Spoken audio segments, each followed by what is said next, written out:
¿Quién te invitó a venir aquí? Mi nuera gritó en mi propio rancho, delante de todos los invitados. Me quedé en silencio, solo sonreí, tomé mis llaves y salí despacio. 3 días después, un oficial de justicia llamó a la puerta del rancho y le entregó un documento que la hizo desmayarse. Todavía puedo sentir el peso de esas palabras cayendo sobre mí como piedras. El silencio que siguió fue tan denso que podía escuchar mi propio corazón rompiéndose. 40 personas dejaron de hablar al mismo tiempo. La música del mariachi se cortó a media canción. Hasta los niños dejaron de correr entre las mesas. ¿Quién te invitó a venir aquí? Isabela me miraba con esos ojos que yo había intentado ver como los de una hija durante 3 años. Pero en ese momento eran los ojos de una extraña. Peor aún, eran los ojos de alguien que acababa de marcar su territorio frente a todos.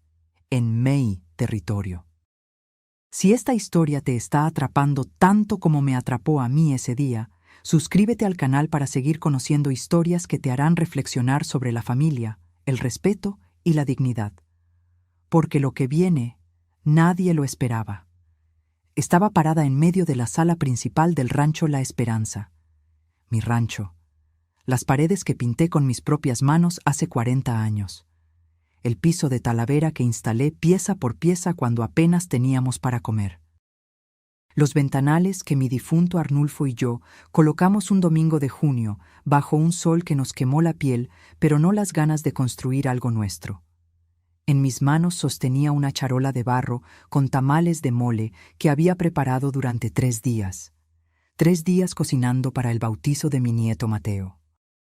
Gasté 45,000 pesos de mi propio dinero en la comida, la barbacoa, el mole que lleva 27 ingredientes, los tamales, el arroz, las aguas frescas de Jamaica y horchata preparadas en las ollas grandes que heredé de mi madre.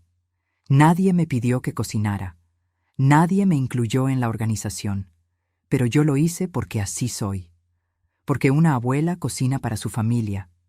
Porque pensé que así recuperaría aunque fuera un pedazo del respeto que había perdido. Qué tonta fui. Isabela llevaba un vestido color vino, que seguramente costó más que toda la comida.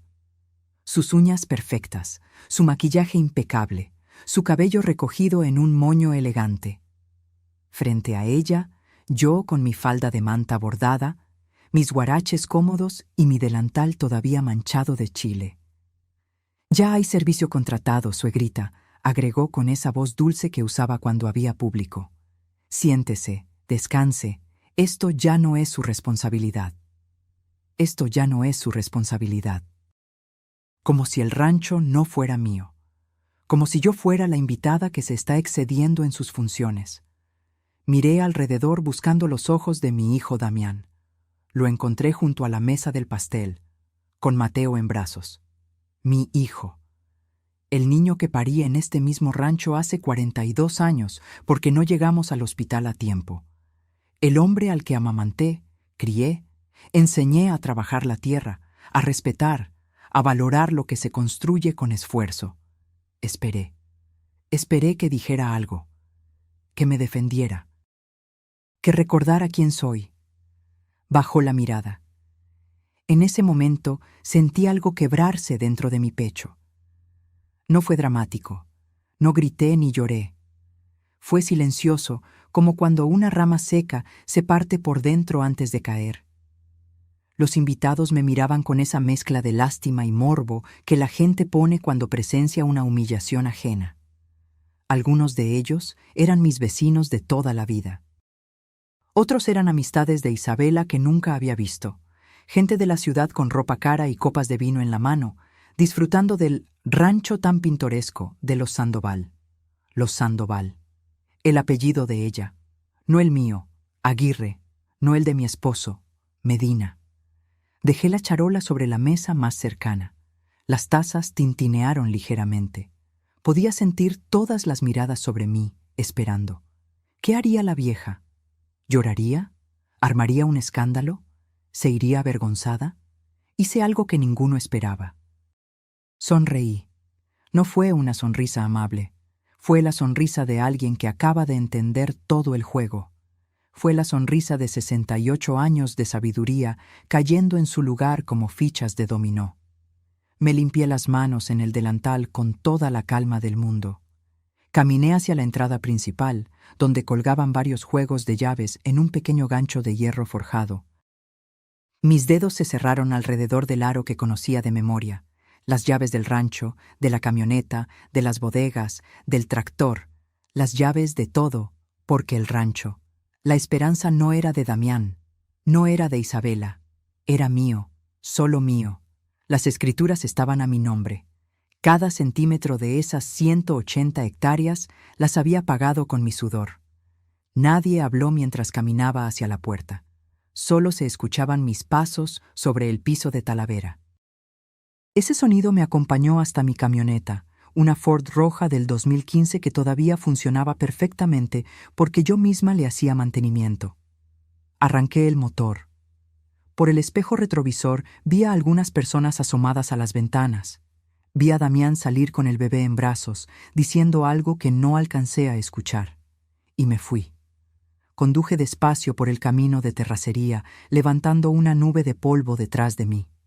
Las lágrimas empezaron a caer solo cuando llegué a la carretera principal. Pero no eran lágrimas de derrota, eran lágrimas de rabia, de claridad, de decisión, porque en ese momento supe algo con absoluta certeza. Esto no se iba a quedar así. 3 días. Les di 3 días de silencio. Pero lo que ellos no sabían era que el silencio puede ser el arma más poderosa de todas. Me llamo Socorro Aguirre, viuda de Medina, pero toda la vida me han dicho Coco. Tengo 68 años y estas manos que ves, arrugadas y callosas, no siempre fueron así. Hubo un tiempo en que eran suaves, cuando tenía 15 años y ayudaba a mi madre a bordar servilletas para vender en el mercado de Atlixco, Puebla. Pero la vida tiene formas curiosas de moldearte, y mis manos se volvieron fuertes cuando tuvieron que serlo. Conocí a Arnulfo Medina cuando yo tenía 18 años.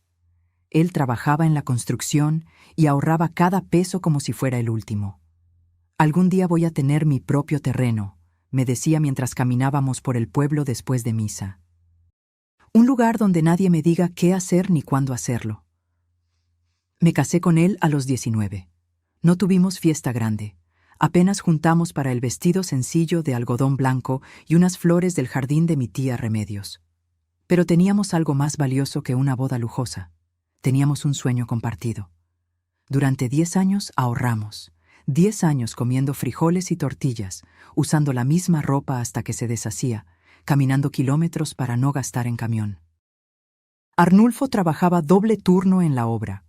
Yo limpiaba casas, lavaba ropa ajena, vendía tamales los domingos en el tianguis. Cada peso iba a una caja de metal que escondíamos debajo del colchón. En 1985 encontramos el terreno. 180 hectáreas en las afueras de Tehuacán, tierra árida que nadie quería.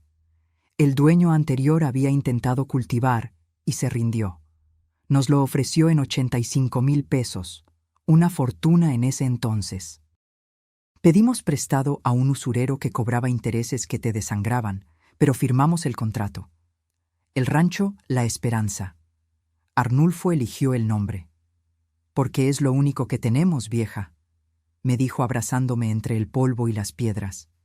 Esperanza de que esto valga la pena. Los primeros 3 años dormimos en una choza de madera y lámina. Cuando llovía, poníamos cubetas por todos lados para recoger el agua que se filtraba. En invierno nos tapábamos con costales porque no teníamos dinero para cobijas gruesas. Cocinaba en un fogón hecho con piedras y leña que yo misma recogía. Damián nació ahí, en esa choza, en 1984. No alcanzamos a llegar al hospital. Una partera del pueblo lo recibió mientras Arnulfo me sostenía la mano y yo mordía un trapo para no gritar. Mi hijo llegó al mundo sobre un petate, bajo un techo que apenas nos protegía del sol. Pero fuimos felices. Éramos pobres en pesos, pero ricos en propósito. Arnulfo trabajaba la tierra desde que salía el sol hasta que se escondía. Yo lo ayudaba cargando a Damián en el rebozo. Aprendimos todos solos, cómo preparar el suelo, qué sembrar, cuándo cosechar. Fallamos 1000 veces. Hubo temporadas donde perdimos todo y tuvimos que empezar de cero. Pero no nos rendimos. Poco a poco, muy poco a poco, la tierra respondió. Primero fueron hortalizas básicas, luego maíz. Después compramos 4 vacas con un préstamo que pagamos en 2 años. Las vacas tuvieron crías. Vendimos la leche. Compramos más animales. Tardamos 15 años en pagar los 85,000 pesos iniciales. 15 años de levantarnos a las 4 de la mañana. 15 años sin vacaciones, sin lujos, sin descanso. Cuando Damián tenía 12 años, finalmente construimos la casa principal. No era mansión, pero tenía paredes sólidas de adobe, techo firme, ventanas de vidrio, 3 habitaciones y una cocina de verdad con estufa de gas. Recuerdo que lloré el día que encendimos la primera hornilla. Lloré porque finalmente teníamos algo digno. Arnulfo murió hace 11 años. Infarto fulminante mientras reparaba la cerca del potrero norte. Cayó entre las vacas que tanto amaba, bajo el sol de junio. Tenía 58 años. Me dejó viuda, pero me dejó dueña. Las escrituras siempre estuvieron a mi nombre, desde el principio. Arnulfo insistió: si algo me pasa, Coco, que nadie pueda quitarte lo que construimos. Firmé esos papeles con mano temblorosa en la notaría de Tehuacán, sin imaginar que 30 años después, esa firma sería mi salvación. Seguí sola. Contraté peones para las cosechas. Aprendí a manejar el tractor.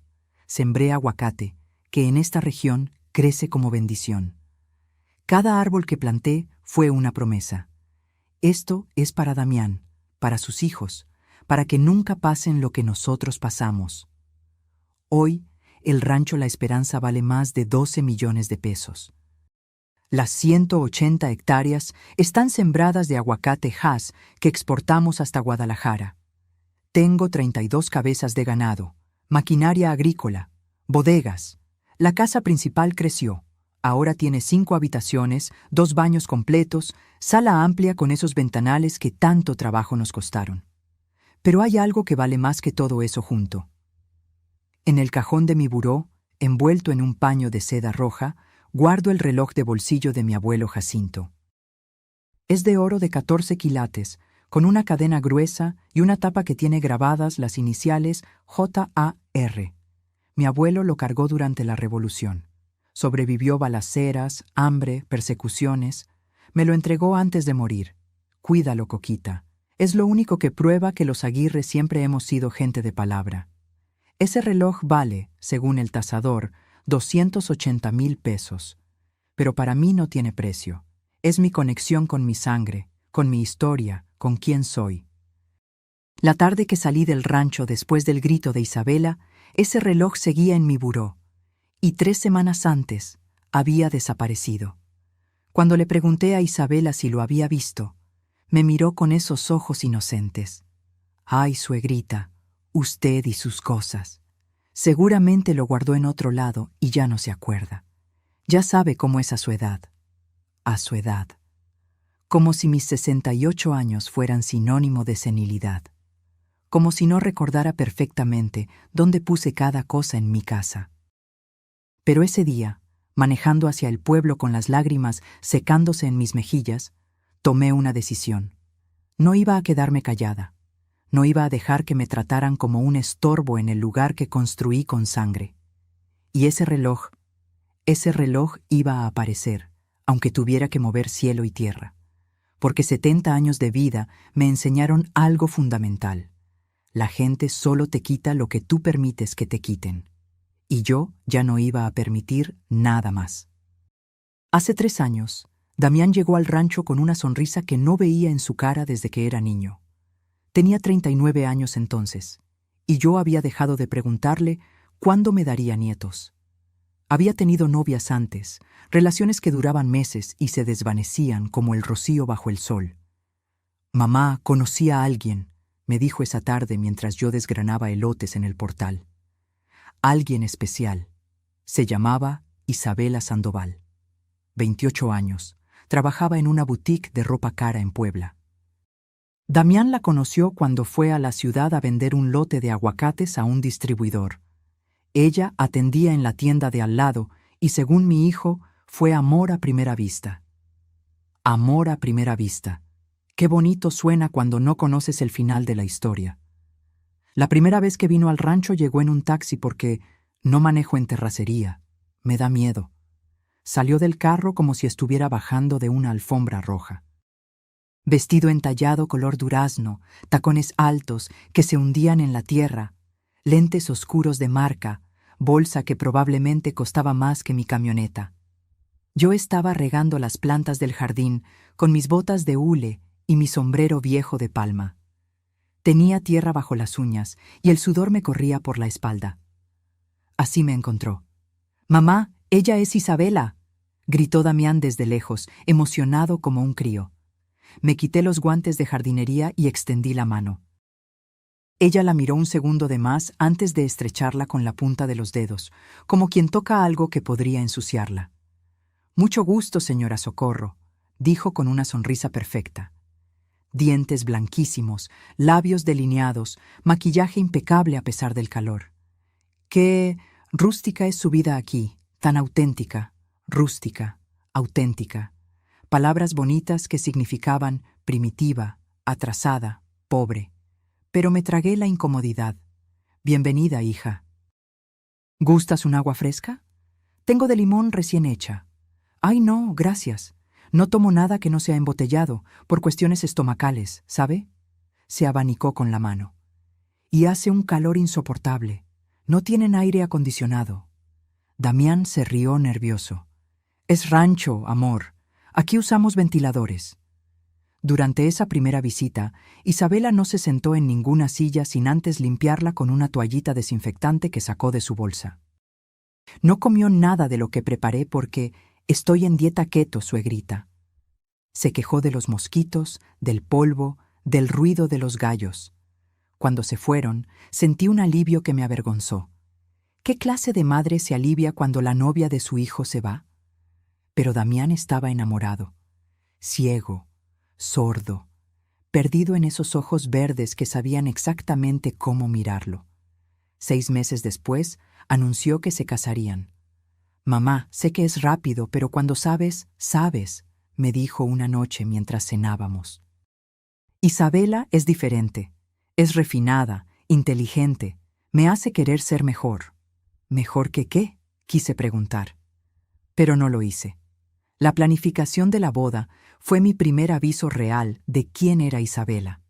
Insistió en una ceremonia en un jardín boutique de Cholula. 450,000 pesos de presupuesto. Flores importadas, banquete de 5 tiempos, barra libre, música en vivo, fotógrafo premiado internacionalmente. «La familia de la novia paga la boda, mamá», me recordó Damián cuando puse cara de espanto al ver los números. «Es tradición». Exacto, la familia de la novia. Pero cuando llegó el momento, Isabela vino con una historia perfectamente ensayada. «Ay, suegrita, mis papás están pasando por una crisis económica terrible. El negocio de mi padre quebró. No tienen ni para ayudar». Lloró, lágrimas reales rodando por sus mejillas de porcelana. «No quiero una boda pobre», sollozó. «Es el día más importante de mi vida, pero entiendo si no se puede». Damián me miró con esos ojos de niño que pedía permiso para ir a la feria. Y yo, como la tonta que fui, saqué 225,000 pesos de mis ahorros. La mitad de la boda. «Es mi único hijo», me justifiqué con mi comadre Estela cuando me sermoneó por hacerlo. «Y si la hace feliz». El día de la boda fue hermoso, no lo niego. Isabela parecía una actriz de telenovela con su vestido de encaje francés. Damián no dejaba de mirarla como si no pudiera creer su suerte. Pero hubo algo que me inquietó desde la ceremonia. La familia de Isabela, o mejor dicho, la ausencia de ella. «Están peleados», explicó cuando Damián preguntó por qué solo vinieron 2 primas lejanas. «Ya sabe cómo son las familias, suegrita. Envidias, rencores viejos. Preferí no invitarlos para evitar dramas. Una mujer que se casa sin su familia, sin padres, sin hermanos, sin tíos cercanos. Solo 2 primas que se fueron antes del brindis. Debí haberlo visto entonces. Las señales estaban ahí, brillantes como luces de alerta. Pero estaba tan ocupada tratando de ser la suegra perfecta, la que no se mete, la que acepta, la que da espacio, que ignoré lo que mis tripas me gritaban. 3 semanas después de la boda, Isabela y Damián tocaron mi puerta con maletas. «Mamá, solo será temporal», dijo mi hijo, «mientras construimos nuestra casa en el terreno que me apartaste». 6 meses máximo. 6 meses. Ese temporal ya llevaba 2 años y medio cuando Isabela me gritó frente a todos los invitados. Y en ese tiempo vi cómo mi hijo se transformó en alguien que ya no reconocía. Cómo mi casa dejó de ser mía. Cómo mi vida se fue encogiendo hasta que yo era una sombra en mi propio hogar. Pero el día que tomé esas llaves y salí del rancho, algo cambió. Porque finalmente entendí que Isabela no había llegado a mi vida por amor a Damián. Había llegado por algo mucho más simple y mucho más viejo: la codicia. Los cambios no llegaron como tormenta. Llegaron como la niebla, despacio, silenciosa, hasta que un día no puedes ver lo que tienes enfrente. Las primeras semanas después de que se mudaron fueron casi normales. Damián seguía levantándose temprano conmigo.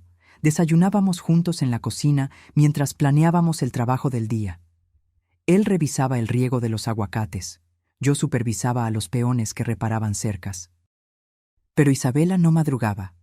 Aparecía cerca del mediodía, con su bata de seda y su cara recién lavada, quejándose de que el canto del gallo a las 5 de la mañana es una tortura medieval. «Amor, son gallos, así funcionan», le decía Damián, todavía con paciencia. «Pues regálalos, o mátalos.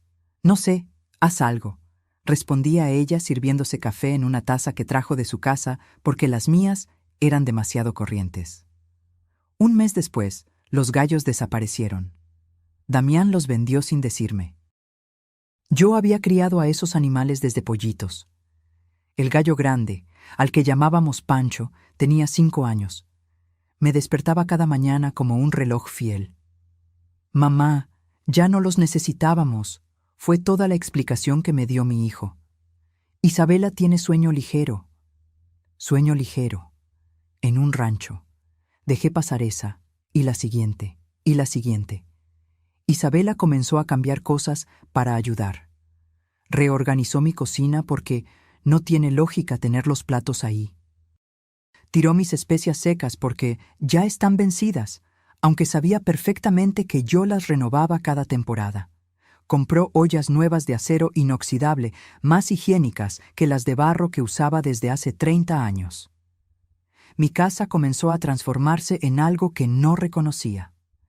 Cojines de colores que no podía ensuciar.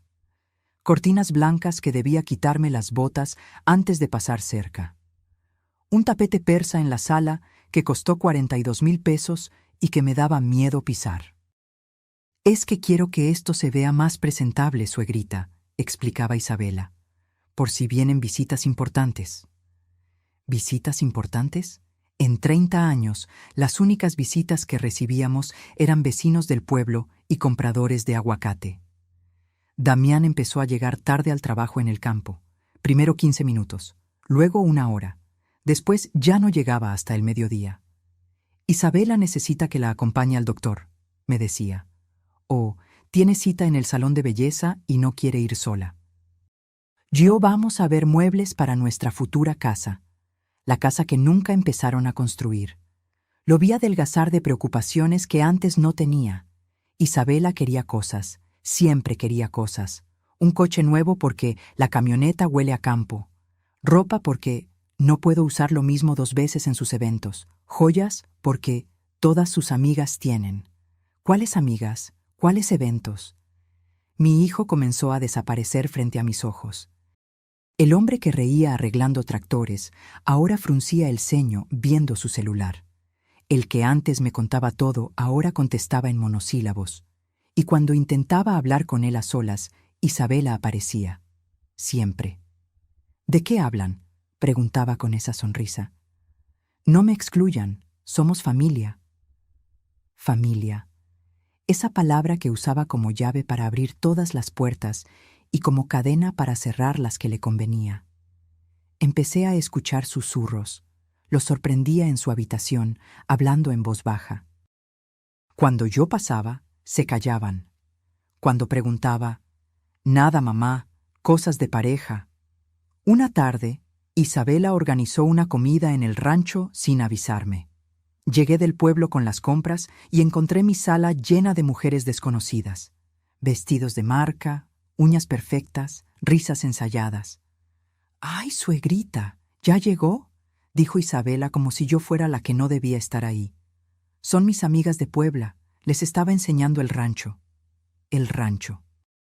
Una de ellas, con lentes de sol que no se quitaba ni adentro, preguntó: ¿Y esta señora es? Isabela ni siquiera volteó a verme. Es Coco, la mamá de mi esposo. Vive aquí con nosotros. Vive aquí con nosotros. En mi casa, en mi rancho, en la propiedad que compré con mi dinero. Esa noche, por primera vez en años, lloré sola en mi habitación. Lloré en silencio, tapándome la boca con la almohada para que no me escucharan.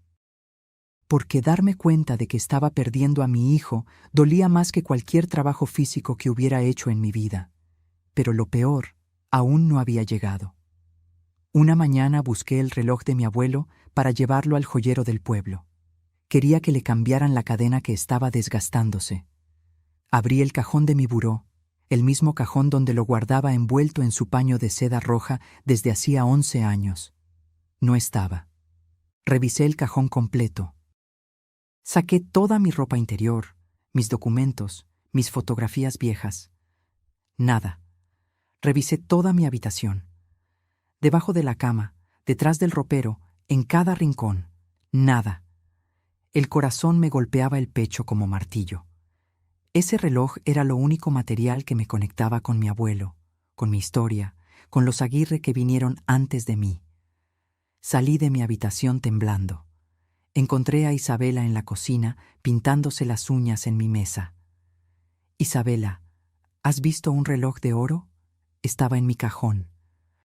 Levantó la vista con expresión de absoluta inocencia. ¿Un reloj? No, suegrita. ¿Estás segura de que lo tenía ahí? Completamente segura. Siempre está en el mismo lugar. Hizo un puchero de preocupación falsa. Ay, pues no sé. Yo jamás entro a su cuarto. ¿Ya revisó bien? A veces a su edad uno guarda las cosas y luego no se acuerda dónde. A su edad. Ahí estaba otra vez. Esa frase que usaba como arma silenciosa. No estoy senil, Isabela. Sé perfectamente dónde guardo mis cosas. Claro que sí, suegrita. Nadie dice que esté senil. Sonrió soplando sus uñas recién pintadas de color coral. Pero el estrés, el trabajo tan pesado que hace, a veces eso afecta la memoria. Mi abuela era igual. Después aparecía todo donde ella había dejado. Busqué el reloj durante 3 días. Moví cada mueble de mi habitación. Revisé lugares absurdos donde sabía que no podía estar. Cuando le conté a Damián, su respuesta me partió en 2. Mamá, seguro lo guardaste en otro lado. Ya aparecerá. Isabela no tiene nada que ver con esto. La defendió sin que yo la hubiera acusado. Ahí supe que había perdido algo más que un reloj. Había perdido la confianza de mi propio hijo. Si me hubieran dicho hace 5 años que llegaría el día en que me prohibirían entrar a ciertas partes de mi propia casa, me habría reído. Pero la vida tiene formas retorcidas de humillarte cuando menos lo esperas. Todo empezó con la remodelación. Isabela convenció a Damián de que la sala necesitaba modernizarse. Según ella, los muebles de madera que Arnulfo y yo compramos en Tonalá eran anticuados y deprimentes. Las paredes color terracota que yo misma pinté parecían de casa de pueblo viejo. Mamá, solo será la sala, me dijo Damián una tarde.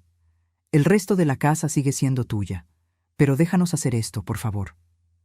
El presupuesto. 320,000 pesos. 320,000 pesos para cambiar una sala que no tenía nada de malo. Es un regalo para Isabela, insistió mi hijo. Está sacrificándose viviendo aquí en el rancho, lejos de todo. Es lo menos que podemos hacer. ¿Sacrificándose? ¿Viviendo gratis, comiendo gratis, sin pagar un solo servicio? Pero accedí, siempre accedía. La remodelación duró 2 meses. Trajeron un diseñador de Puebla que se paseaba por mi casa como si fuera un museo que lo ofendía personalmente. Tumbaron la pared que separaba la sala del comedor. Instalaron un piso flotante gris que costó una fortuna. Compraron un sofá modular color crema que, según Isabela, era de una marca italiana exclusiva. Cuando terminaron, mi sala parecía sala de revista. Fría, perfecta, ajena. Y entonces llegaron las reglas. «Suegrita, por favor no entre con sus botas de trabajo», me dijo Isabela el primer día, bloqueándome físicamente la entrada. «El piso nuevo se raya facilísimo, déjelas afuera. Mis botas, las que uso para trabajar mi tierra, en mi casa». «Claro», respondí quitándomelas. Entré en calcetines. Me senté en una esquina del sofá nuevo, con cuidado de no tocarlo demasiado. «Ay, y tampoco con ropa sucia del campo, ¿sí?», agregó señalando mi pantalón de mezclilla manchado de tierra. «Es que la tela del sofá se mancha con nada». Así fue como dejé de entrar a mi propia sala. Pero eso fue solo el principio. Isabela contrató a una muchacha del pueblo para ayudar con la limpieza. Se llamaba Lupita, tenía 19 años y necesitaba el dinero para estudiar. Le pagaban 3,500 pesos a la semana. ¿Quién pagaba? Yo. Porque sale de los gastos de la casa, mamá, me explicó Damián. Los gastos de mi casa, con mi dinero. Un día llegué temprano del pueblo y escuché a Isabela dándole instrucciones a Lupita. «La señora Socorro es muy obstinada. Hay que tratarla con paciencia, como a los abuelitos, ¿me entiendes? Si insiste en hacer cosas pesadas, me avisas. A su edad no debería estar cargando cubetas ni nada de eso». Lupita me miró con esa mezcla de lástima y ternura que se le tiene a los viejos indefensos. Yo tenía 68 años, no 88. Seguía cargando bultos de 20 kilos de fertilizante. Seguía subiendo escaleras. Seguía trabajando de sol a sol. Pero Isabela había plantado la semilla. Coco está vieja. Coco ya no puede. Coco necesita que la cuiden. Las cenas se volvieron campos minados. Una noche, Isabela invitó a una pareja de la ciudad. Él era arquitecto, ella decoradora de interiores. Gente importante, según mi nuera. Puse la mesa como toda la vida. Platos de cerámica de Oaxaca, vasos sencillos, cubiertos comunes. Preparé pollo en mole verde con arroz blanco, mi especialidad. Cuando nos sentamos, noté que Isabela me miraba con una sonrisa tensa. «Suegrita», me dijo con esa voz de maestra regañando a un niño. «El tenedor de ensalada va del lado izquierdo, junto al plato. Y la cuchara sopera del lado derecho, junto al cuchillo». Los invitados bajaron la mirada a sus platos. Damián se aclaró la garganta incómodo. Yo había puesto los cubiertos como los ponía desde hace 50 años. Nadie se había quejado nunca. «Ay, perdón», murmuré sintiendo el calor subirme al rostro. «No se preocupe», continuó Isabela con falsa dulzura. «Es que cuando uno no está acostumbrado a ciertas formalidades... Pero nunca es tarde para aprender, ¿verdad?», me corrigió. Frente a extraños, en mi propia mesa. Damián comió en silencio, sin defenderme. Las humillaciones se hicieron más frecuentes, más sutiles, más venenosas. Isabela comenzó a organizar eventos en el rancho sin consultarme. Un día llegaba y había una sesión de yoga en mi jardín con 10 mujeres desconocidas. Otro día, una reunión de networking en el portal con 20 personas bebiendo vino caro y comiendo quesos que yo no había comprado. «¿No te avisó Damián?», preguntaba con inocencia cuando yo protestaba. «¡Ay, qué mal! Es que con tanto que hacer se le olvidan las cosas al pobre». El pobre. mi hijo de 42 años convertido en el pobre que necesitaba que su esposa lo disculpara. El día más doloroso fue un viernes de octubre. Llegué de revisar el ganado al norte del rancho. Había caminado 4 horas bajo el sol, supervisando cercas, contando cabezas, verificando que los bebederos tuvieran agua. Tenía las botas llenas de lodo, el sombrero empapado de sudor, la camisa pegada a la espalda. Cuando llegué a la casa, había carros estacionados por todas partes, música suave saliendo de las bocinas que Isabela había puesto en el portal, risas femeninas, brindis. Entré por la puerta trasera, directo a la cocina. Necesitaba agua. Había 6 mujeres sentadas en mi comedor. Copas de vino blanco, platos con canapés elegantes, vestidos de lino y conversaciones sobre spas y viajes a la playa. Una de ellas, pelirroja con aretes de perla, me vio entrar. Arrugó la nariz ligeramente. «¿Y esta señora es?», preguntó en voz alta. El silencio cayó como piedra. Isabela volteó desde su lugar en la cabecera de mi mesa. Me miró de arriba a abajo, mis botas sucias, mi ropa empapada, mi cara roja por el sol, y sonrió. «Ah, es Coco, la mamá de mi esposo», respondió con ese tono que usas para presentar a alguien irrelevante. «Vive aquí con nosotros. Vive aquí con nosotros». Otra vez esa frase.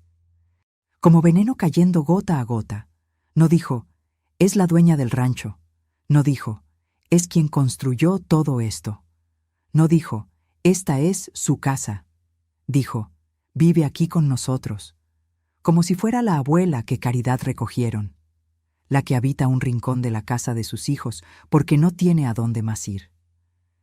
Las mujeres me miraron con esa expresión, esa que todas conocemos, lástima mezclada con incomodidad.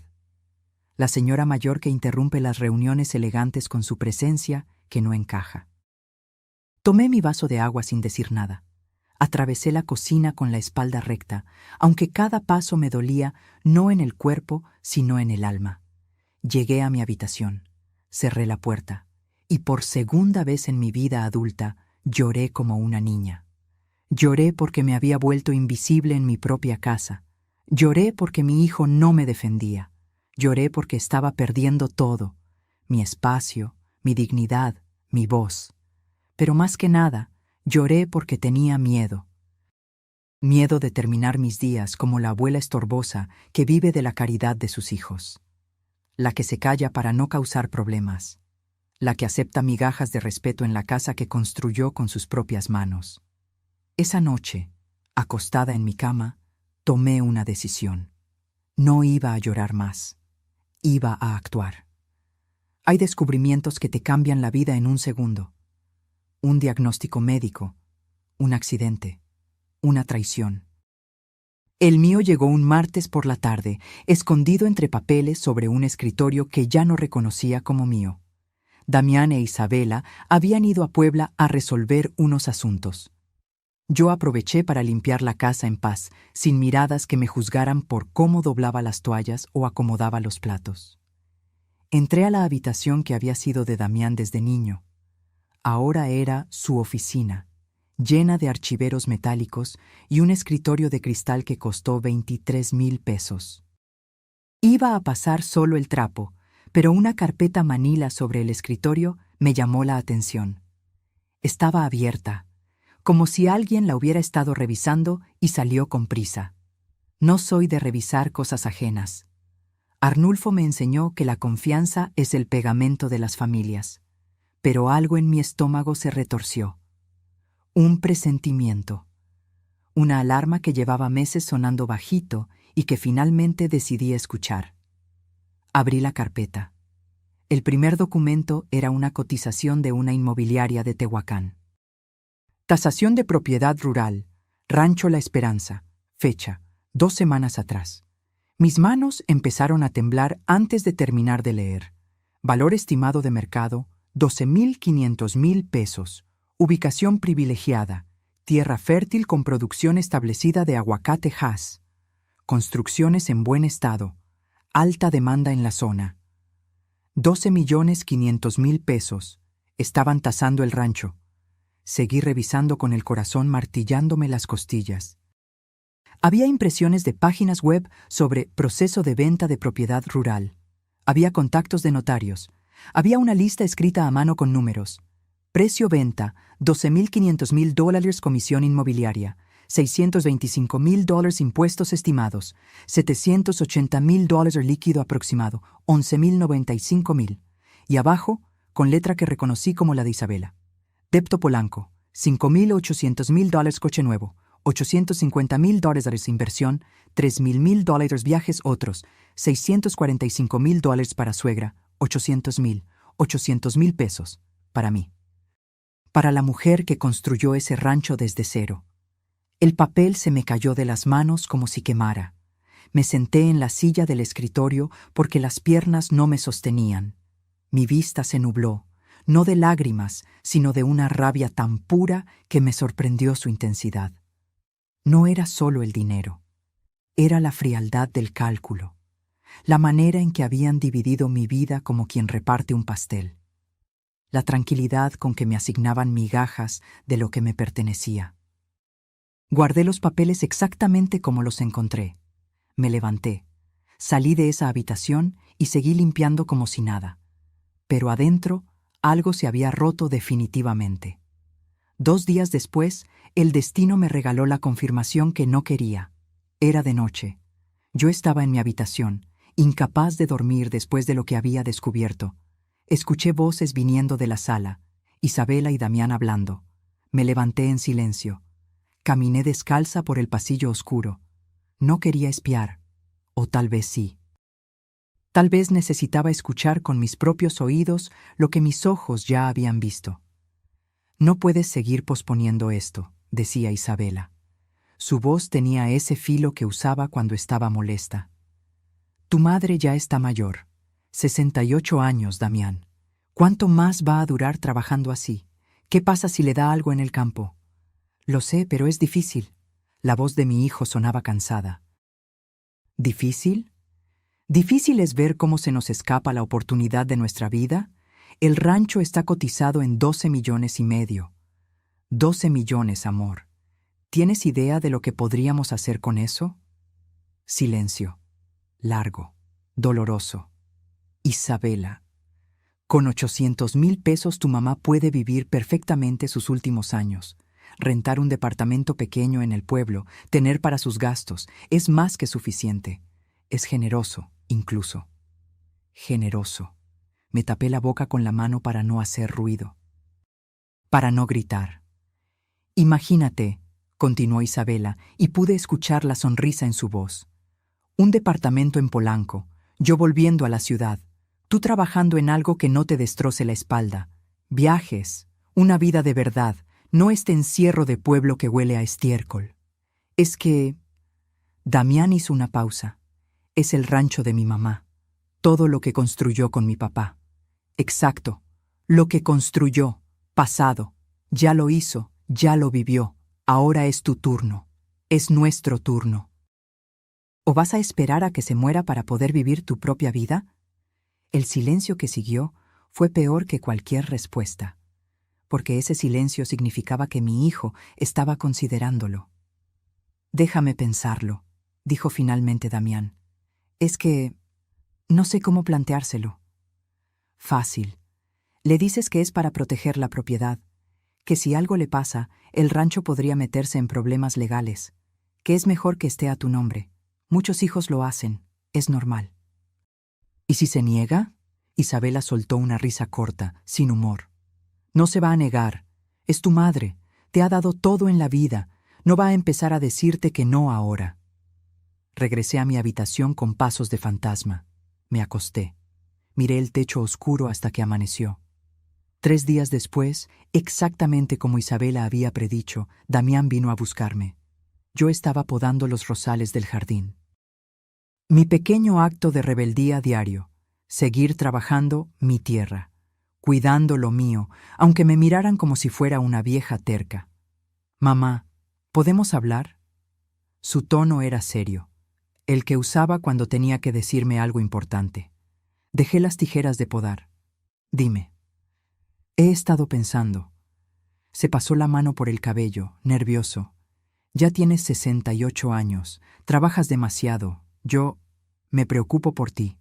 Ahí venía. Quiero proponerte algo, para protegerte, para proteger el rancho. Lo dejé hablar, no lo interrumpí. Escuché cada palabra de su discurso ensayado, que me transfiriera la propiedad a él, que legalmente sería más seguro, que si algo me pasaba, podría haber problemas con trámites, con impuestos, con herederos que de pronto aparecieran reclamando cosas, que él era mi único hijo, mi heredero natural, que solo se adelantaría el proceso. Así tú te quitas ese peso de encima, mamá. Ya no tienes que preocuparte por papeles, por administración. Te dedicas a descansar, a disfrutar. Terminó de hablar. Me miró esperando mi respuesta. Yo me quité los guantes de jardinería despacio, los doblé con cuidado. Lo miré a los ojos. No. Damián parpadeó. ¿Qué? Que no. No voy a transferirte el rancho. Pero mamá, es para tu bien. Es mío, Damián. Mi voz salió más firme de lo que había sonado en meses. Lo compré yo, lo pagué yo, sudé cada peso que vale, y mientras tenga vida, seguirá siendo mío. Vi algo cruzar por su rostro. Sorpresa, luego molestia. No confías en mí, eso es lo que estás diciendo. Estoy diciendo que no voy a regalar lo que me costó 60 años construir. No es regalar, soy tu hijo. Precisamente por eso duele tanto que me lo pidas. Se quedó callado. Nos miramos en silencio, como dos extraños que alguna vez fueron madre e hijo. Isabela me dijo que dirías que no, murmuró finalmente. Ahí estaba, la confirmación de que ella estaba detrás de todo esto. Isabela no tiene nada que decir sobre mi propiedad. Damián apretó la mandíbula, se dio vuelta y se fue sin despedirse. Esa noche, la casa se volvió silencio glacial. Ellos comieron en su habitación. No me invitaron a cenar. Cuando pasaba por el pasillo, las conversaciones se cortaban. Y yo supe, con claridad absoluta, que la guerra había comenzado.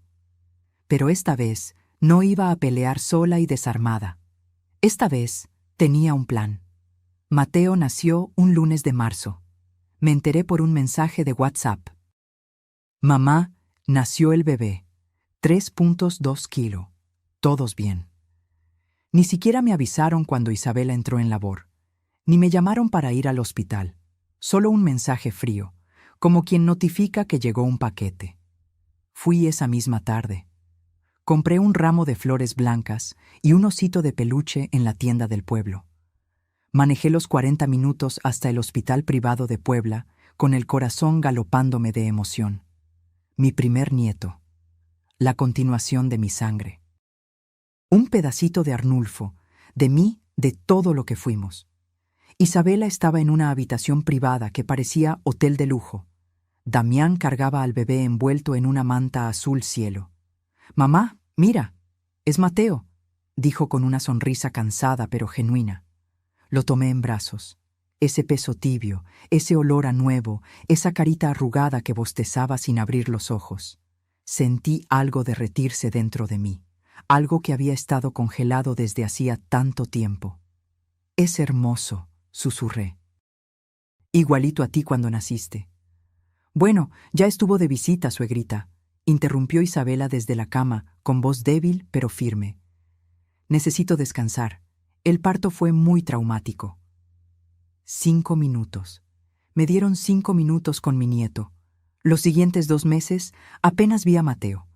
Isabela no quería visitas porque los bebés son muy delicados. Cuando yo preguntaba si podía ayudar, me decía que ya tenía niñera contratada. Una muchacha de Puebla que vivía con ellos, que dormía en el cuarto que había sido mi costurero. Mi casa se llenó de biberones, pañales, juguetes caros, pero yo era una espectadora en mi propio hogar. Entonces Isabela anunció el bautizo.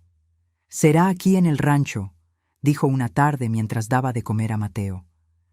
Algo íntimo pero elegante, unos 50 invitados. No me preguntó, me informó. «¿Necesitas ayuda con algo?», ofrecí, tratando de involucrarme. «No, Gracias. Ya contraté a un servicio de catering, y un decorador, y fotógrafo. Todo está bajo control. Bajo control. Todo menos yo. Me dolió no ser necesaria para el bautizo de mi propio nieto, pero decidí hacer lo único que sabía hacer bien: cocinar. Durante 3 días preparé comida. Mole poblano con el chocolate que compro en Oaxaca, el mismo que usé en la boda de Damián. Tamales de rajas con queso, de dulce, de frijol. Arroz rojo con verduras. Barbacoa que cociné toda la noche anterior en horno de tierra que cavé yo misma detrás de la casa. Aguas frescas de Jamaica, horchata y limón con chía. Gasté 45,000 pesos de mi dinero. No me importó. Era mi nieto. Mi familia. El día del bautizo amaneció perfecto. Cielo azul, temperatura agradable, ni una nube. La ceremonia fue en la parroquia del pueblo. Yo me senté en la tercera banca, detrás de los padrinos y la familia importante de Isabela, que milagrosamente sí vino a este evento. Llevaba mi vestido de lino beige, el más elegante que tenía, y zapatos cerrados que me apretaban los pies, pero me hacían ver presentable. Vi a mi nieto recibir el agua bendita. Vi a Damián orgulloso sosteniendo a su hijo. Vi a Isabela con un vestido blanco ceñido que probablemente costó lo que yo gasté en comida. Y luego volvimos al rancho para la fiesta. Cuando llegué, no reconocí mi propia casa. Habían puesto carpas blancas en el jardín, mesas con manteles de lino, arreglos florales enormes, una mesa de postres con torre de cupcakes, bocinas profesionales con música de jazz, meseros con chaleco negro sirviendo copas de champán. Mi comida estaba arrumbada en la cocina. Las charolas tapadas con papel aluminio, ignoradas. El catering había traído canapés franceses, brochetas de camarón, sushi, quesos importados. Nadie tocó mis tamales. Nadie probó mi mole. Me quedé parada en el umbral de mi cocina viendo mi trabajo de 3 días despreciado como sobras. «Ay, suegrita, no tenía que molestarse», dijo Isabela pasando a mi lado con Mateo en brazos. Le dije que ya tenía todo cubierto. Cubierto. Como si mis 3 días cocinando fueran un estorbo. Salí al jardín. Había gente por todas partes, invitados elegantes con copas de cristal. Niños corriendo entre las mesas, risas, música, celebración. En mi rancho. Pero yo era invisible. Intenté cargar a Mateo. «Cuidado, suegra. Tiene su ropón de bautizo. Es muy delicado. Costó 9,000 pesos. Intenté sentarme en una mesa. Estaban reservadas para los invitados especiales. Intenté ayudar sirviendo bebidas. Ya hay servicio para eso, señora». Me convertí en un fantasma en mi propia fiesta.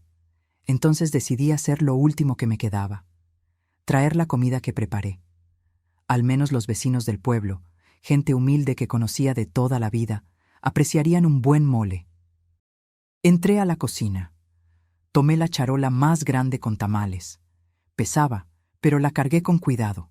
Salí hacia la sala para llevarla al jardín.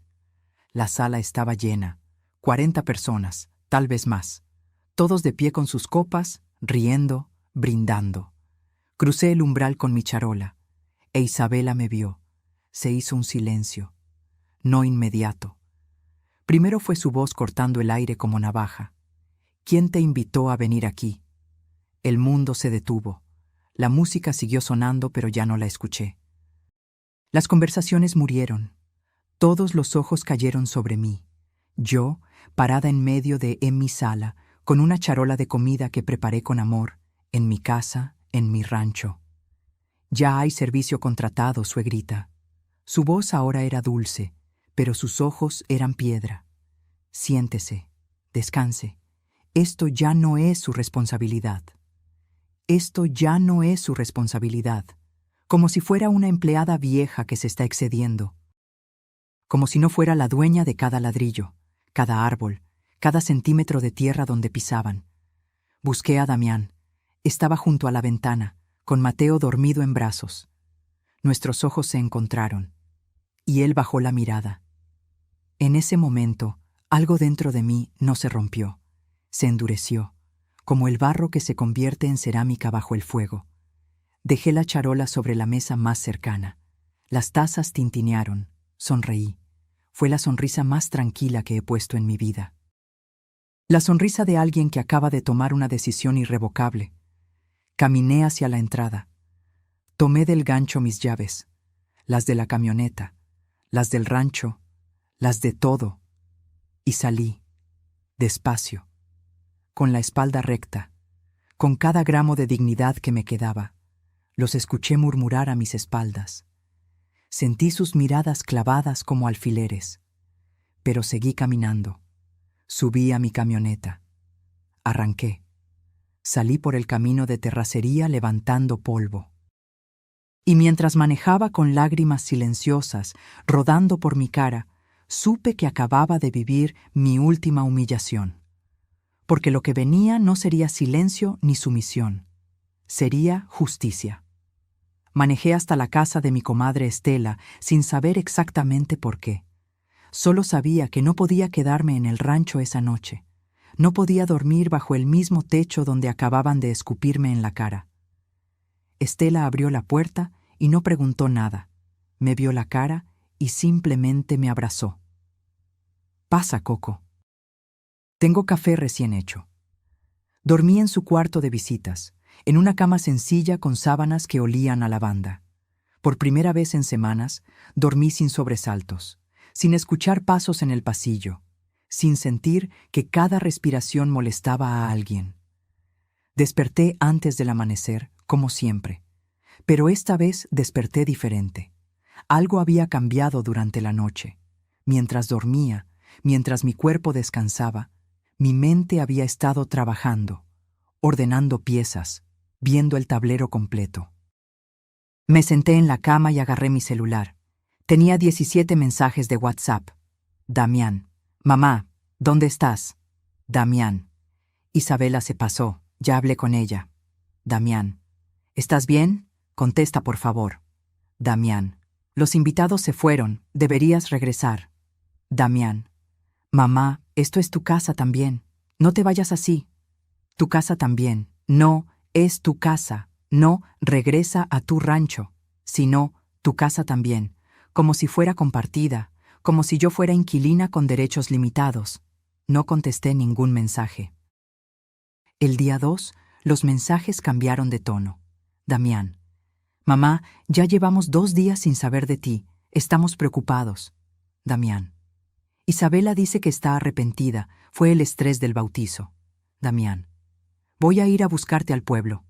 Le respondí solo una línea. Estoy bien. Necesito pensar. Día 3. El tono de Damián se volvió desesperado. Damián. Esto ya es demasiado. Ven a casa. Podemos hablar. Damián. Mamá, contesta. Me tienes preocupado. Pero yo ya no estaba preocupada por tranquilizarlos. Estaba ocupada. Esa mañana, mientras Estela preparaba chilaquiles, hice una llamada. ¿Licenciado Ramiro Fuentes? El mismo. ¿Quién habla? Socorro Aguirre, la del rancho La Esperanza. Hubo una pausa. Doña Coco, qué gusto escucharla. ¿En qué puedo ayudarle? Ramiro Fuentes había sido el abogado de confianza de Arnulfo y mío durante 30 años. Un hombre de 63 años, serio, meticuloso, que nunca prometía lo que no podía cumplir. Nos ayudó con las escrituras del rancho, con los testamentos, con cada trámite legal que necesitamos. Ramiro, necesito que revises algo con urgencia. Y necesito discreción total. Tiene toda mi discreción, doña Coco, siempre. 2 horas después estaba en su oficina de Tehuacán, un lugar pequeño pero ordenado, lleno de libros de leyes y archiveros viejos.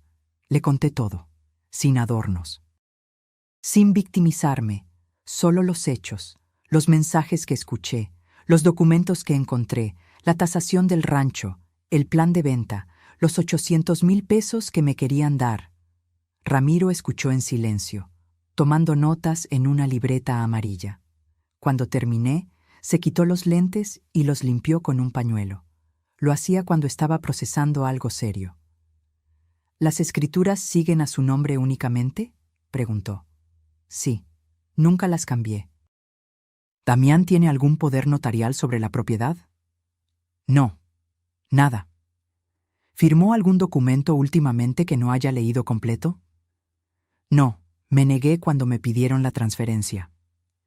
Ramiro asintió despacio, luego sonrió, una sonrisa pequeña pero significativa. Entonces, doña Coco, todavía tiene todas las cartas en la mano. Ellos no tienen ninguna. Pasamos 3 horas revisando documentos. Ramiro sacó las escrituras originales de su archivo.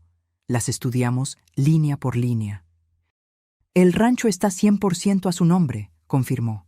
Sin copropiedad, sin gravámenes, sin nada. Es suyo y de nadie más.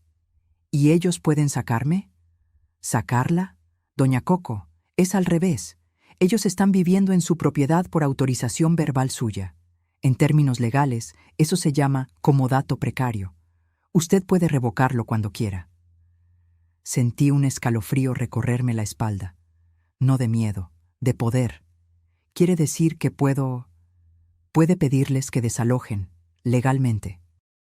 Con documentos oficiales, y si se niegan, un juez los puede obligar.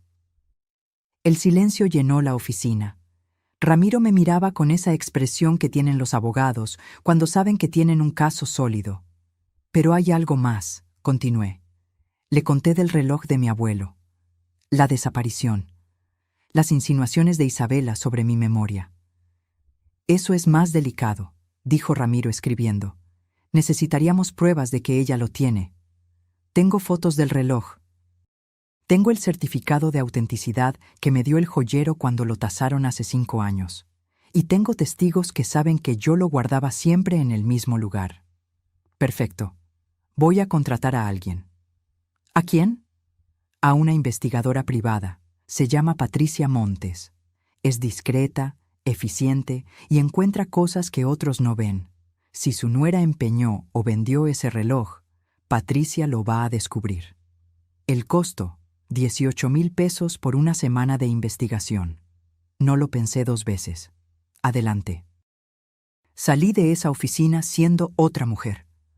No la Socorro humillada del bautizo. No la abuela invisible que aguantaba en silencio. Era la Coco de 25 años que firmó un préstamo peligroso para comprar tierra árida. La que trabajó bajo el sol hasta sangrar las manos. La que construyó un imperio de la nada. Esa Coco había vuelto.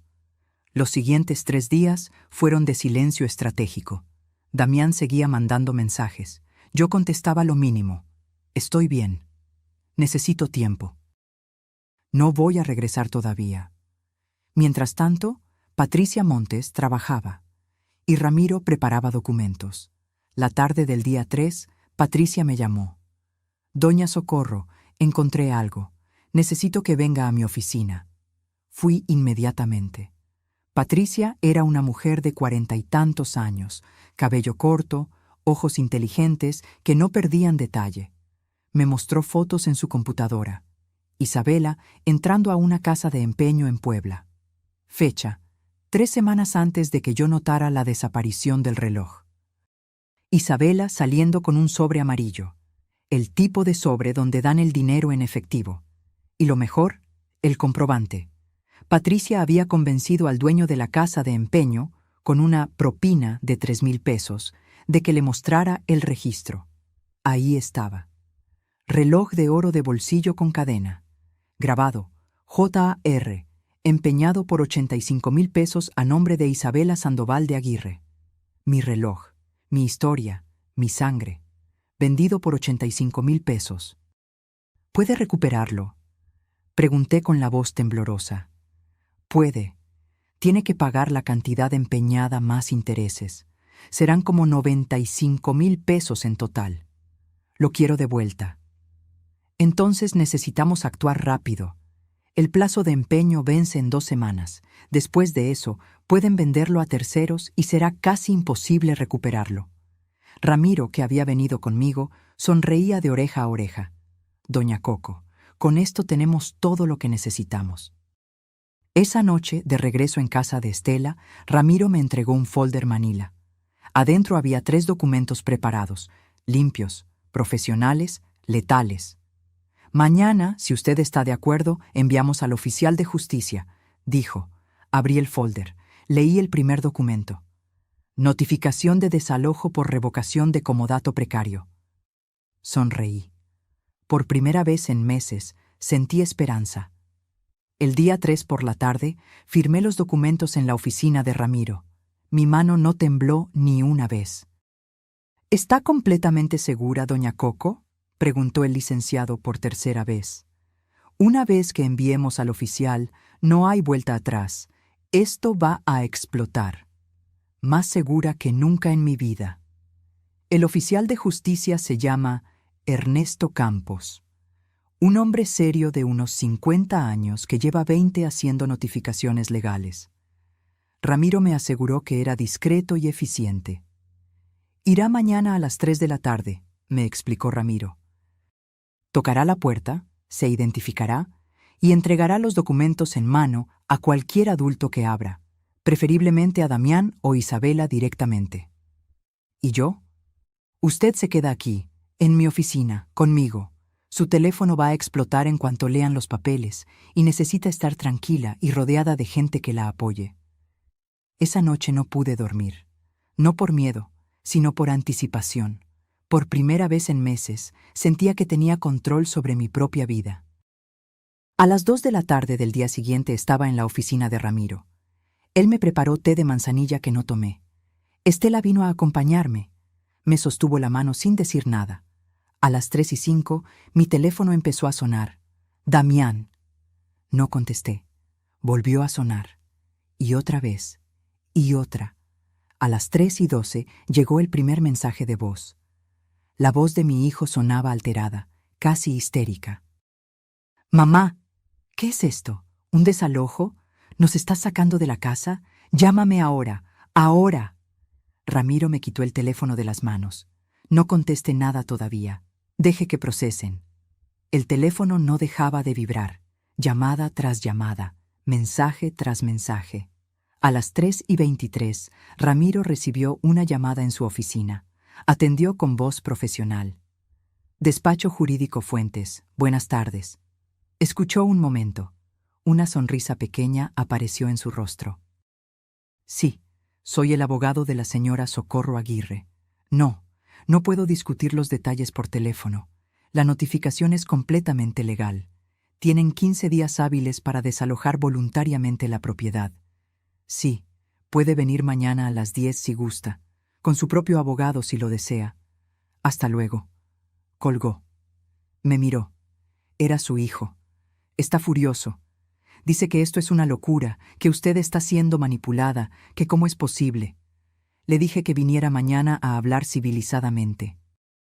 Mi teléfono volvió a sonar. Esta vez era un número que no tenía guardado. Ramiro contestó por mí, poniendo el altavoz.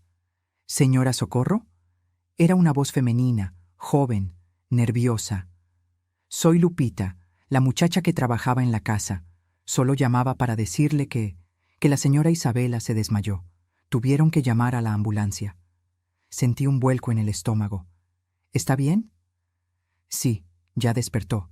Fue como un shock, creo». Cuando el señor del papel se fue, ella leyó los documentos y se puso muy pálida. Empezó a gritar que esto no podía ser real, que el rancho era de ellos, que usted no podía hacer esto. Y después simplemente se cayó. ¿La llevaron al hospital? No. El señor Damián le dio agua con azúcar y ya reaccionó. Pero está llorando mucho. Dice que usted es una... Bueno, dice cosas feas. El señor Damián está tratando de calmarla, pero ella está como histérica. Gracias por avisarme, Lupita. «Señora Socorro», la voz de Lupita bajó a un susurro. «Solo quiero que sepa que yo siempre supe que el rancho era suyo. La señora Isabela me pedía que dijera que era de ellos si alguien preguntaba, pero yo nunca lo hice. Usted siempre fue buena conmigo». Se me hizo un nudo en la garganta. «Gracias, hija». Cuando colgué, Estela me abrazó fuerte. Esa niña tiene corazón. Durante las siguientes horas, mi teléfono fue un campo de batalla. Damián. «Mamá, Isabela está muy mal». Tuvo un ataque de ansiedad. ¿Puedes llamarla? ¿Explicarle que esto es un malentendido? Damián, no puedo creer que hayas ido con abogados sin hablar con nosotros primero. Damián, ¿quién te está metiendo ideas en la cabeza? Y finalmente, el mensaje que me partió, pero también me fortaleció. Damián, Isabela dice que si sigues con esto, nos vamos y no vuelves a ver a tu nieto nunca más. Ahí estaba. La amenaza final. El chantaje emocional. Usar a Mateo como arma. Ramiro leyó el mensaje sobre mi hombro. Negó con la cabeza. Eso es extorsión emocional, doña Coco. Y además es una amenaza vacía. Usted tiene derechos como abuela. Si ellos intentan alejarla de su nieto sin causa justificada, hay recursos legales para eso también. Esa noche, Estela insistió en que me quedara en su casa una noche más. «No estás lista para volver todavía», me dijo. «Deja que se cocinen en su propio jugo. Deja que sientan lo que es estar sin control». Tenía razón. A la mañana siguiente, Ramiro me llamó temprano. «Doña Coco, su hijo pidió cita para hoy a las 10. ¿Quiere que venga usted o prefiere que yo hable con él a solas primero?» Lo pensé un momento. «Voy a ir, pero quiero que estés tú presente todo el tiempo». «Por supuesto. ¿Y hay algo más?» «¿Qué?» Patricia recuperó el reloj. El aire se me escapó de los pulmones. «¿Cómo?» «Fue esta mañana temprano a la casa de empeño. Pagó los 95,000 pesos de su fondo. El reloj ya está en mi caja fuerte, esperándola». Me tapé la boca con la mano. Las lágrimas llegaron sin permiso. «¿Y ahora qué sigue?», pregunté cuando pude hablar. «Ahora tenemos que decidir. ¿Quiere presentar una denuncia por apropiación indebida contra Isabela? Tenemos todas las pruebas. El comprobante de empeño a su nombre. Testigos que certifican que el reloj era suyo. Es un delito que procede de oficio. Una denuncia penal. Isabela podría enfrentar cargos. Podría tener antecedentes». «Dame tiempo para pensarlo», respondí. «Primero quiero ver qué pasa en la reunión de hoy». A las 9:30 estaba en la oficina de Ramiro. Me puse mi mejor ropa, pantalón negro, blusa blanca, mi saco de lino gris. Nada de ropa de rancho, nada de humildad fingida. Era una mujer de negocios defendiendo su patrimonio. A las 10 en punto, Damián tocó la puerta. Entró solo. Tenía ojeras profundas, la barba sin rasurar, la camisa arrugada. Me vio y algo pasó por su rostro. ¿Sorpresa? ¿Miedo? ¿Reconocimiento de que su madre no era la viejita sumisa que había estado pisoteando? «Mamá», dijo con voz quebrada. Yo no me levanté. No corrí a abrazarlo. Me quedé sentada al lado de Ramiro, con los documentos ordenados frente a nosotros. «Siéntate, Damián», dije con voz firme. «Tenemos mucho de qué hablar». Y por primera vez en 3 años, mi hijo obedeció sin cuestionarme. Damián se dejó caer en la silla frente al escritorio. Se veía más viejo de lo que recordaba. Las líneas alrededor de sus ojos se habían profundizado. Las canas en sus sienes brillaban bajo la luz fluorescente. «Mamá, esto es una locura», empezó. «No puedes sacarnos así. Somos tu familia». Ramiro se aclaró la garganta. «Señor Aguirre, antes de continuar, quiero aclarar que esta reunión es una cortesía. Legalmente, su madre no tiene obligación de justificar su decisión. La propiedad es suya, registrada únicamente a su nombre. Ustedes han vivido ahí por autorización verbal que ella puede revocar en cualquier momento. Pero es mi mamá, soy su único hijo. Y ella es la única dueña», respondió Ramiro sin emoción. «2 cosas pueden ser ciertas al mismo tiempo». Damián me miró desesperado. «¿De verdad vas a hacer esto? ¿Echar a tu nieto de la única casa que conoce?» Esa carta, la del nieto, la misma que había usado por mensaje. «Mateo tiene 4 meses», respondí con calma. «No va a recordar dónde vivió a esta edad. Pero tú y yo sí vamos a recordar esta conversación por el resto de nuestras vidas». «Mamá». «Déjame hablar, Damián. Por primera vez en 3 años, déjame hablar sin interrupciones». Se calló. Apretó la mandíbula, pero asintió. Respiré hondo y saqué todo lo que había estado guardando. Encontré los documentos en tu escritorio, la tasación del rancho, los planes de venta, los cálculos de cuánto me darían, 800,000 pesos de 12 millones y medio. Damián palideció. Eso no era... Los escuché hablar esa noche, Isabela convenciéndote de que yo ya estaba mayor, de que 800,000 eran generosos, de que era mi turno de dejarlos vivir. Mamá, no lo entiendes. Estábamos solo considerando opciones para el futuro. ¿El futuro? Mi voz subió por primera vez. ¿O tu impaciencia por heredar mientras yo todavía estoy viva? El silencio cayó como losa. Ramiro puso un documento sobre el escritorio. Era el comprobante de la casa de empeño. ¿Reconoce esto, señor Aguirre? Damián lo tomó. Leyó. Sus ojos se fueron agrandando. Esto es el reloj de tu abuelo, mamá, que tu esposa empeñó por 85,000 pesos hace un mes. El mismo reloj que desapareció de mi cajón. El mismo que ella dijo que yo seguramente guardé en otro lado por mi edad. Damián dejó caer el papel como si quemara. No puede ser. Isabela no haría... Lo hizo, interrumpió Ramiro. Tenemos fotos de ella entrando y saliendo de la casa de empeño. Tenemos el registro con su nombre. Tenemos todo. Mi hijo se cubrió la cara con las manos. Por un momento pensé que lloraría. No lo sabía, murmuró. Te juro que no lo sabía. ¿Tampoco sabías que me gritó frente a 40 personas en mi propia casa? Pregunté. ¿Tampoco sabías que me corrió de mi propia sala? ¿Tampoco sabías que les decía a todos que yo vivía con ustedes? Yo traté de hablar con ella después del bautizo. No me defendiste, Damián. Bajaste la mirada. Tu silencio me dolió más que todos sus gritos. Se quitó las manos de la cara. Tenía los ojos rojos. Tenías razón. Me cegué. Ella es manipuladora. Yo estaba tan enamorado, tan convencido de que finalmente había encontrado a alguien que me hacía feliz, que no quise ver. ¿Cuánto dinero le has dado en estos 3 años? Damián bajó la mirada. No sé, mucho. Su coche, su ropa, viajes a Puebla. Ella siempre necesitaba algo y yo quería hacerla feliz. ¿Con mi dinero? Porque ustedes no pagaban renta, no pagaban luz, no pagaban comida. Todo salía de las ganancias del rancho, de mi rancho. Lo sé. ¿Y la casa que ibas a construir? ¿El temporal de 6 meses que se volvió 2 años y medio? Nunca empezamos. Ella siempre tenía excusas, que el terreno no era bueno, que quería quedarse cerca de ti. Mentiras, todo eran mentiras. Ramiro sacó otro documento. Señor Aguirre, su esposa tiene deudas de tarjetas de crédito por 340,000 pesos. ¿Estaba al tanto? Damián levantó la vista bruscamente.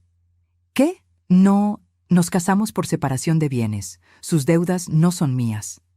Exactamente, dijo Ramiro. Ella protegió sus finanzas, pero esperaba que usted pagara todo lo demás. Muy conveniente. Mi hijo se veía destruido, pero necesitaba que entendiera todo. También investigamos a su familia, continué. No están peleados, Damián. La corrieron. Su propio padre la denunció por fraude. Le robó 200,000 pesos de su negocio hace 4 años. Por eso no vinieron a la boda. Por eso solo fueron 2 primas que ni la conocían bien. Damián se levantó de golpe. Caminó hacia la ventana. Se quedó ahí, de espaldas, con los hombros caídos. ¿Cómo pude ser tan estúpido?, susurró. No fuiste estúpido, dije con voz más suave. Fuiste humano. Querías amor, querías familia. Ella vio eso y lo usó. Se dio vuelta. Las lágrimas corrían por su rostro abiertamente. Lo siento, mamá. Dios, lo siento tanto. Te fallé. Dejé que te humillaran en tu propia casa. Dejé que te trataran como si fueras un estorbo. Yo no tengo perdón. Me levanté. Caminé hacia él. Por primera vez en meses, toqué a mi hijo. Puse mi mano en su hombro. Tienes que tomar una decisión, Damián. Y la tienes que tomar tú solo, sin mi presión, sin chantajes. ¿Qué decisión? ¿Vas a quedarte con ella o no? Damián cerró los ojos. Ya pedí el divorcio, esta mañana. Fui con un abogado antes de venir aquí. Me quedé sin aire. Cuando vi el documento de desalojo, continuó, algo se rompió. Entendí que había perdido a mi madre por una mujer que solo quería mi dinero, que me había convertido en alguien que no reconozco. Anoche no dormí. Solo pensaba en papá, en cómo nos enseñó a trabajar juntos, en cómo tú seguiste sola cuando él murió y nunca te quejaste. Y yo te cambié por alguien que ni siquiera me ama de verdad. ¿Y Mateo? Voy a pelear por la custodia compartida. No voy a dejar que lo use como arma contra ti. Es tu nieto. Tiene derecho a conocer a su abuela. Ramiro carraspeó desde su escritorio. Tenemos que resolver los asuntos legales, doña Coco. Volví a mi silla. Damián se sentó también, limpiándose la cara con el dorso de la mano. El desalojo, dije despacio, puede cancelarse con una condición. ¿Cuál? Preguntó Damián. Isabela se va, inmediatamente, hoy mismo si es posible. Tú te quedas si quieres, trabajas el rancho conmigo como antes, y nunca, nunca más vuelves a cuestionar de quién es esta tierra. Acepto, todo, lo que digas. Pero el rancho no será tuyo hasta que yo muera, y pienso vivir 30 años más. Una sonrisa triste apareció en su cara. Espero que vivas 40 más, mamá. Ramiro sacó otro documento. Y hay una cláusula más que la señora Socorro quiere agregar al testamento. ¿Cuál? Preguntó Damián. El rancho será tuyo cuando yo muera, expliqué, pero nunca podrás venderlo, solo heredarlo a tus hijos. Si intentas venderlo, la propiedad pasará automáticamente a una fundación para mujeres campesinas que yo misma voy a establecer. Damián asintió sin dudar. Me parece justo, más que justo. ¿Y el reloj? Preguntó Ramiro. Miré a mi hijo. ¿Sabías que Isabela lo empeñó? No, te lo juro por la memoria de mi padre. Si lo hubiera sabido, lo habría recuperado inmediatamente. Le creí. Vi la verdad en sus ojos. Entonces, tú lo vas a recuperar, dije. Los 95,000 pesos que cuesta sacarlo del empeño, los vas a pagar tú, de tu propio dinero, no del rancho, tuyo. Lo haré hoy mismo. ¿Y la denuncia contra Isabela? Preguntó Ramiro. Lo pensé. Tenía todas las pruebas. Podía arruinarla legalmente. Pero ya había ganado lo que importaba. Mi hijo de vuelta, mi rancho asegurado, mi dignidad restaurada. No voy a denunciarla, dije finalmente. Pero quiero que sepa que podría haberlo hecho, que tuvo suerte de que yo sea mejor persona de lo que ella jamás será. Ramiro sonrió. Sabia decisión. 6 meses después, estoy sentada en el portal del rancho viendo el amanecer. Damián trabaja a mi lado otra vez. Se levanta temprano, desayunamos juntos, planeamos el día. Es como antes, pero mejor, porque ahora él entiende el valor de lo que tenemos. Isabela se fue ese mismo día. Armó un escándalo, gritó amenazas, prometió venganzas que nunca llegaron. El divorcio se finalizó en 4 meses. Damián tiene custodia compartida de Mateo. Cada 15 días, mi nieto viene al rancho. Lo cargo. Le canto. Le cuento historias de su abuelo Arnulfo. Y cuando sea más grande, le voy a enseñar a trabajar la tierra. A valorar lo que se construye con esfuerzo. El reloj de mi abuelo está otra vez en mi cajón, envuelto en su paño de seda roja. A veces lo saco y lo miro. Me recuerda que algunas batallas sí valen la pena pelear. Damián está reconstruyendo su vida. Ya no es el hombre cegado por amor. Es mi hijo otra vez, con cicatrices, sí, con lecciones aprendidas, definitivamente. Y yo volví a ser dueña de mi propia vida. No fue fácil. Hubo noches donde dudé, donde pensé que tal vez estaba siendo demasiado dura, donde el miedo a perder a mi hijo me tentó a ceder. Pero entonces recordaba esa pregunta. ¿Quién te invitó a venir aquí? Y recordaba mi respuesta silenciosa. Me invité yo, porque es mío, porque a veces la única forma de recuperar tu dignidad es parándote firme en tu propia tierra y diciendo, hasta aquí, no más. Y cuando lo dices de verdad, cuando lo dices con pruebas y abogados y la ley de tu lado, el mundo escucha. Han pasado 10 meses desde aquel bautizo. 10 meses desde que tomé mis llaves y salí de mi propia casa sin saber si alguna vez volvería. Hoy, mientras escribo esto en mi diario, sí, empecé a escribir, el licenciado Ramiro me lo recomendó, miro por la ventana de mi habitación. Veo a Damián enseñándole a Mateo, que ya tiene 14 meses, a tocar la tierra. Mi nieto ríe metiendo sus manitas en el surco. Mi hijo lo mira con ese amor que yo reconozco, el mismo que Arnulfo tenía cuando le enseñaba a nuestro hijo a sembrar. El ciclo continúa, pero esta vez con respeto. ¿Sabes qué aprendí en estos 68 años de vida? Que el silencio puede ser cobardía o estrategia, depende de cuándo lo uses. Que aguantar no siempre es virtud. A veces es solo miedo disfrazado de paciencia. Y que nunca, nunca es tarde para recuperar lo que es tuyo. Me preguntan las vecinas del pueblo, «Ay, Coco, ¿no fuiste muy dura con tu nuera? ¿No te arrepientes?» Y les respondo con una pregunta. ¿Cuántas humillaciones debería haber aguantado antes de defenderme? ¿10? ¿100? ¿Hasta quedarme sin nada? El respeto no se mendiga, se exige. A todas las mujeres que están escuchando esta historia, las que tal vez están viviendo algo parecido en sus propias casas, quiero decirles algo. No están locas. Si sienten que las están haciendo invisibles en su propio hogar, si les dicen que ya están viejas para saber lo que saben, si las humillan frente a otros y esperan que se callen por el bien de la familia, no están imaginando cosas. Están siendo abusadas. Y no importa si quien abusa es tu hijo, tu nuera, tu yerno o cualquier familiar. El abuso no deja de ser abuso solo porque venga con el apellido que compartes. Las llaves que tomé ese día no eran solo de metal. Eran las llaves de mi propia dignidad, las que había dejado colgadas en el gancho mientras trataba de ser la suegra buena, la mamá que no se mete, la abuela que no causa problemas. Pero ¿saben qué descubrí? Que causar problemas cuando te están pisoteando no es maldad. Es supervivencia. No todas las batallas se ganan igual. Yo tuve la suerte de tener escrituras a mi nombre, de haber construido algo propio, de tener los recursos para contratar abogados.